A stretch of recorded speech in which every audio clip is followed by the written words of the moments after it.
Shalom, this is Wes and Norma. So today is Shavuot, and we are at the Temple Mount. And we were with a group this morning. Today's Norma's day to post on our Omar thread that we have with our small group. And she asked me just to repeat what I said this morning. We were with a small group this morning, a little bit after 9 a.m. And they read a lot of scriptures and made a lot of comments, and then I kind of... And lots of prayers. Yes. And I kind of put it together at the end for them, and it kind of went like this. We talked a lot about death, and the disciples were expecting death. Paul went up to Jerusalem bound, and then we talked about the fire. We read about the Shadrach, Meshach, and Abednego going through fire and all this, and you know, as we continue to read verses after verse, it made me think of this morning when we got here. I was thinking that at 9 a.m. on Shavuot, the Holy Spirit was poured out, the Ruach HaKodesh came down on the believers, and fire came down, and they were the morning sacrifice at 9 a.m. Well, this was around 12 o'clock, so I told him, I said, so that story, what we've been talking about, death, we're living sacrifices, so we expect death. We expect to lay ourselves down on an altar. Well, so did the disciples, and that's what they did. And the Father honored that by sending fire in the form of tongues, but it burned up all their flesh. You have to remember there was 120 in the upper room.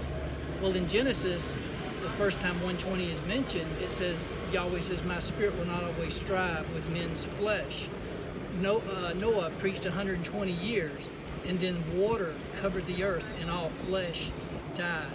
Moses preached 120 years, and then he died, and they entered into the kingdom. These are all little hints to us that this number 120 represents a final period. There's 120 jubilees in 6,000 years. And so as I was thinking about the fact that they were that 9 a.m. sacrifice, it occurred to me, this is what I told a group of people, that at 3 o'clock is the evening sacrifice. So let's spend the next couple hours preparing ourselves and offering ourselves to the Father as a living sacrifice.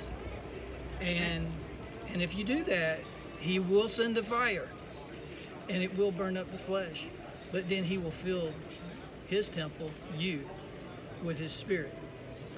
And so that's what we've been doing. We've been thinking about the fact that this is it. This is Shavuot, and we are the evening sacrifice, and we are prepared to lay down our bodies and give ourselves as a living sacrifice.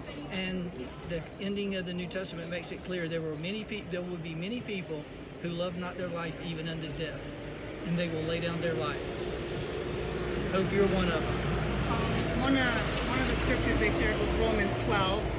And I just want to suggest to read that. That's where it starts off, where Paul's talking about present your body as a living sacrifice so that we can know what's holy and acceptable unto the Father. I suggest everybody read that today, and I think it was Psalm 122 as well.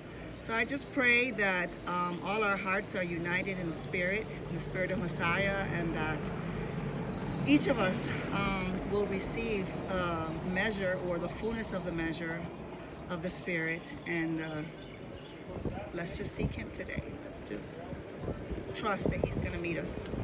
It's a beautiful day in Jerusalem. Shalom.